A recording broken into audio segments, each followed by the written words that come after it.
ഗതാഗതത്തിൻ്റെ പുതിയ ഒരു പൊൻതൂവലാണ് ഈ വോൾവോയുടെ ഈ പുതിയ വണ്ടി.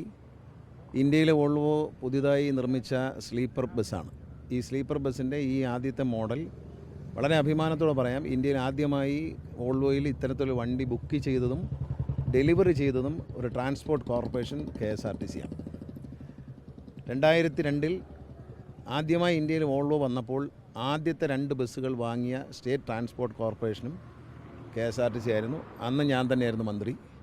ഇപ്പോൾ ഈ മോഡൽ ഇറങ്ങുമ്പോൾ, ഇപ്പോൾ സ്ലീപ്പർ മോഡലിന് അവർ അനുവാദം ഇന്ത്യയിൽ ലഭിക്കുകയും അതിനുശേഷം അവർ നിർമ്മിച്ച പഴയ മോഡലുണ്ടായിരുന്നു. പക്ഷേ ഈ ലേറ്റസ്റ്റ് മോഡലിലുള്ള വണ്ടി വരുന്നുവെന്ന് അറിഞ്ഞപ്പോൾ തന്നെ ഞങ്ങൾ KSRTC അതിന് ഓർഡർ കൊടുക്കാൻ തീരുമാനിക്കുകയും ഓർഡർ പ്ലേസ് ചെയ്യുകയും ആദ്യത്തെ ഡെലിവറിയും നമുക്കാണ്. ഇത് സ്വകാര്യ വ്യക്തികൾക്കുണ്ട്, പക്ഷേ ഒരു ട്രാൻസ്പോർട്ട് കോർപ്പറേഷൻ ആദ്യമായിട്ട് ബുക്ക് ചെയ്യുന്നതും ഡെലിവറി ചെയ്യുന്നതും നമ്മൾ തന്നെയാണ്. വെറുതെ ആവശ്യമില്ലാത്ത വിവാദങ്ങൾ ഉണ്ടാക്കാൻ ചിലർ ശ്രമിക്കുന്നത്, അതൊക്കെ അല്പത്തരമായി നമ്മൾ കണ്ടാൽ മതി. കാരണം KSRTCയുടെ വളർച്ചയോടുള്ള ഒരു അസഹിഷ്ണുതയാണ് അതിനകത്ത് കാണിക്കുന്നത്. KSRTCയുടെ വളർച്ചയിൽ ഒരു പുതിയ നാഴികക്കല്ലാണ്.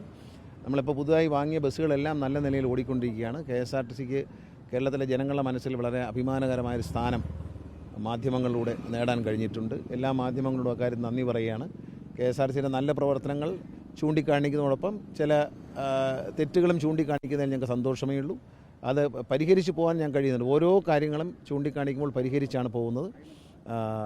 KSRTC കേരളത്തിലെ ജനങ്ങൾക്ക് ഡിപ്പെൻഡ് ചെയ്യാവുന്ന ഒരു സംവിധാനമാണ് എന്ന് തെളിയിക്കുകയാണ് ഓരോ ദിവസവും. കഴിഞ്ഞ ദിവസം സാംസ്കാരിക വകുപ്പ് നടത്തിയ പരിപാടിയിൽ എറണാകുളത്ത് 100 ബസ്സുകളാണ് ഞങ്ങൾക്ക് എത്തിക്കാൻ കഴിഞ്ഞത്. അത് വളരെ ഒരു സന്തോഷം, അവർക്കെല്ലാം അത്ഭുതം ജനിപ്പിച്ചൊരു കാര്യമാണ്. KSRTC 100 ബസ്സുകൾ വളരെ എഫിഷ്യൻ്റായിട്ട് സർവീസ് നടത്തി എന്നുള്ളതാണ്. കഴിഞ്ഞ ദിവസം മാധ്യമങ്ങൾ തന്നെ ചൂണ്ടിക്കാണിച്ചൊരു വിഷയമാണ് എറണാകുളത്തെ മത്സര ഓട്ടം. എന്നാൽ എറണാകുളത്തെ മത്സര ഓട്ടത്തെ നേരിടാൻ മിന്നൽ പണിമുടക്ക് നടത്തി.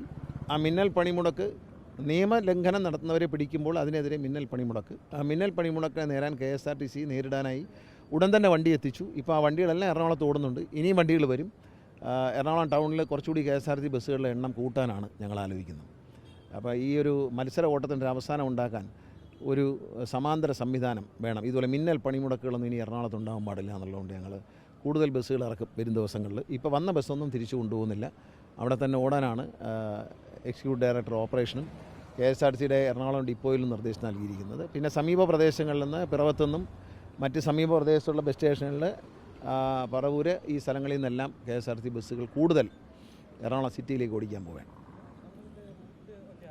ഇതിൻ്റെ റൂട്ട് നമ്മൾ എറണാകുളത്ത് നിന്ന് ബാംഗ്ലൂരിൽ നിന്നാണ് ആദ്യം തീരുമാനിച്ചിരുന്നത്. അപ്പോൾ ഇപ്പോൾ ഒരു പുനർചിന്തനമുണ്ട്.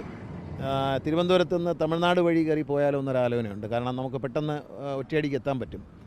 പിന്നെ ഒരു സ്പീഡിൻ്റെ പ്രശ്നമാണ്. നമ്മളിവിടെ 80 ലോക്കിയിരിക്കുന്നത്, തമിഴ്നാട് 100-ലാണ്. അപ്പോൾ നമ്മുടെ സ്പീഡും ഹൈവേ 80 ആക്കാൻ പോവുകയാണ്, 100 ആക്കാൻ പോവുകയാണ്. 100 ആക്കുന്നതോടെ ഇതിൻ്റെ ലോക്ക് റിമൂവ് ചെയ്തിട്ട് നമ്മൾ തമിഴ്നാട്ടിൽ കയറിയാൽ നമുക്ക് 12 മണിക്കൂർ കൊണ്ട് എത്താം. ഇപ്പോൾ ഒരു വലിയ ഇതിനൊരു തടസ്സമായി വന്നിരിക്കുന്നത് വന്ദേ ഭാരത് തുടങ്ങിയാണ് എറണാകുളം ബാംഗ്ലൂർ റൂട്ടിൽ.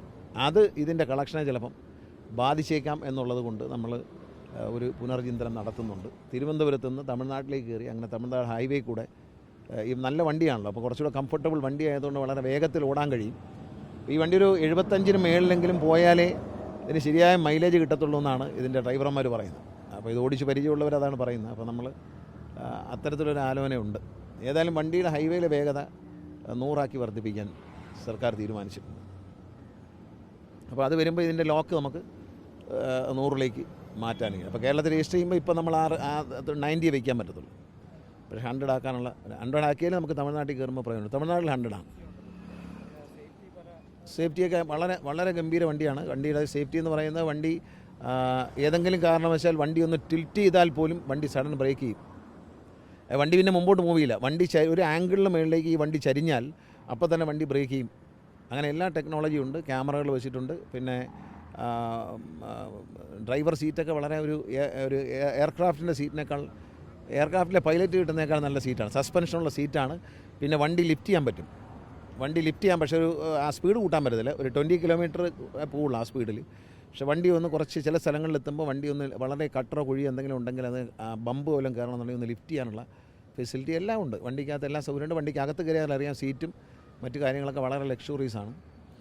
ഇന്ന് ഇന്ത്യയിൽ കിട്ടാവുന്ന ഏറ്റവും ലക്ഷറീസ് ആയിട്ടുള്ള വണ്ടിയാണ് KSRTC വാങ്ങിയിരിക്കുന്നത്. ഇതിൽ മാത്രമല്ല, നമ്മൾ വാങ്ങിയ എല്ലാ വണ്ടികളും ടെക്നിക്കലി വളരെ മുന്നിലാണ്. ഞാനിപ്പം ദേവസ്വം മിനിസ്റ്ററുമായിട്ട് സംസാരിച്ചപ്പോൾ അദ്ദേഹം പരാതി പറഞ്ഞു, കൊട്ടാരക്കരയിൽ നിന്ന് മൂകാംബികയ്ക്ക് വന്ന വണ്ടി ഇന്നലെ ഒന്ന് മുടങ്ങി. റിസർവേഷൻകാർ വലിയ പ്രതിഷേധം, അവർക്ക് വലിയ പ്രശ്നമായി. കാരണം ആ വണ്ടി എന്തോ ഒരു കാരണം കൊണ്ട് എന്താണെന്ന് അറിഞ്ഞില്ല, സർവീസിൻ്റെ പ്രശ്നമായിരിക്കും. പക്ഷേ ആ വണ്ടി AC ആക്കിയ വണ്ടിയാണ്.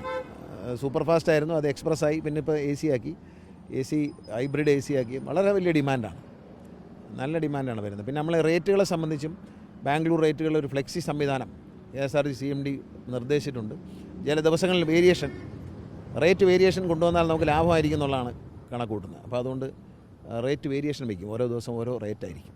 അപ്പം ഫ്ലെക്സിബിൾ റേറ്റ് ആകുമ്പോൾ കുറച്ചുകൂടെ പാസഞ്ചേഴ്സിനെ നമുക്ക് ആകർഷിക്കാൻ കഴിയുന്നതാണ്. എല്ലാ തരത്തിലും പാസഞ്ചേഴ്സിൻ്റെ എണ്ണം വർദ്ധിച്ചിട്ടുണ്ട്. ഞാൻ ഈ ബുക്ക് നിങ്ങളുടെ മുമ്പിൽ പ്രകാശനം ചെയ്യണം, മലയാളത്തിൽ ഇംഗ്ലീഷിലും അടിച്ചിട്ടുണ്ട്. ഈ ബുക്ക് എല്ലാ മാധ്യമപ്രവർത്തകരും എല്ലായിടത്തും എത്തിച്ചതിന് ഞങ്ങൾ എല്ലാ MLA-മാർക്കും MP-മാർക്കും കൊടുത്തു കഴിഞ്ഞു. ഇനി മാധ്യമപ്രവർത്തകർ എത്തി. ഇത് KSRTC കഴിഞ്ഞ 2 വർഷം കൊണ്ട് കൈവരിച്ച മികച്ച നേട്ടങ്ങളും കൊണ്ടുവന്ന പരിഷ്കാരങ്ങളും അതിൻ്റെ റിസൾട്ടും കാണിക്കുന്ന ഒരു ബുക്കാണ്. ഇതെല്ലാവരും വായിച്ചിരിക്കണം. ഇതൊരു മാനേജ്മെൻറ്റ് പഠിക്കുന്ന ഒരു കുട്ടിക്ക് പഠിക്കാൻ പറ്റിയ ബുക്കാണ്. മാനേജ്മെൻറ്റിനെ കുറിച്ച് പഠനം നടത്തുന്ന ഏതൊരു വ്യക്തിക്കും KSRTC എന്ന് പറയുന്ന തകർന്നടിഞ്ഞ സ്ഥാപനം എന്ന ആക്ഷേപത്തിൽ നിന്നും ആ സ്ഥാപനത്തെ എങ്ങനെ മുന്നോട്ട് നയിക്കാം, എങ്ങനെയൊക്കെയാണ്, എന്തൊക്കെ പരിഷ്കാരങ്ങളാണ് KSRTCയിൽ കൊണ്ടുവന്നത്, അതിൻ്റെ റിസൾട്ട് എന്താണ് എന്ന് ഇതിൽ കാണാം. ഈ ബുക്ക് ഡീറ്റെയിൽ ആയിട്ട് വായിക്കണം. ഞാൻ കോപ്പികൾ ഇപ്പോൾ നിങ്ങൾക്ക് തരാം. മറ്റുള്ളത് KSRTC CMD നിങ്ങൾ ഓഫീസുകളിൽ എത്തിക്കും. ഇത് പരിപൂർണമായി വായിക്കണം. ടൂറിസം രംഗത്ത് നമ്മൾ കൊണ്ടുവന്നിട്ടുള്ള എല്ലാ പരിഷ്കാരങ്ങളും, ഹൈടെക് ആയിട്ടുള്ള ടെക്നോളജി, നമ്മുടെ ഡിജിറ്റൽ ടെക്നോളജികൾ നമ്മളെങ്ങനെ ഉപയോഗിച്ചു, ഇനി വരാൻ പോകുന്ന നാളുകളിൽ KSRTCയുടെ പുതിയ ബസ് സ്റ്റേഷനുകൾ കൊട്ടാരക്കര, തൃശ്ശൂർ, കായംകുളം, കൊല്ലം, ആറ്റിങ്ങൽ തുടങ്ങി ചങ്ങനാശ്ശേരി, ചെങ്ങന്നൂർ, ഇതെല്ലാ ബസ് സ്റ്റേഷനും വരാൻ പോകുന്ന മാറ്റവും അതിൻ്റെ രൂപകൽപ്പനയും എല്ലാം ഇതിൽ നമ്മൾ കൊടുത്തിട്ടുണ്ട്. എല്ലാ പരിഷ്കാരങ്ങളും എറണാകുളത്തിന് വേണ്ടി ഡിസൈൻ ചെയ്ത പുതിയ ഡിസൈൻ വരെ ഇതിൽ വന്നിട്ടുണ്ട്. ഞങ്ങൾ ആ ഒരു KSRTCയുടെ മാറ്റം എല്ലാവരും പഠിക്കണം. KSRTC മാലിന്യമുക്ത കേരളത്തിൻ്റെ ഭാഗമായതെങ്ങനെ, എല്ലാ വിവരങ്ങളും ഇതിൽ ഉണ്ട്. ഇതെല്ലാവരും വായിക്കണം. ഇത് മാക്സിമം വായിച്ചതിന് ശേഷം നിങ്ങളുടെ മാധ്യമങ്ങളിലൂടെ ഇതിനെക്കുറിച്ച് നിങ്ങൾ ചർച്ച ചെയ്യണം എന്ന് സ്നേഹത്തോടെ ഞാൻ അഭ്യർത്ഥിക്കുകയാണ്. ജനങ്ങളെ അറിയിക്കണം. നമ്മുടെ നാട് വളരും, നമ്മുടെ നാടിൽ തകർന്ന സ്ഥാപനങ്ങളെ ഉയർത്താൻ നമുക്ക് കഴിയുമെന്നുള്ളതിൻ്റെ ഏറ്റവും വലിയ ഉദാഹരണമാണ്. KSRTC ജീവനക്കാരുടെ അഭിമാനകരമായ ഒരു നേട്ടമായി ഈ ബുക്കിനെ കാണണം.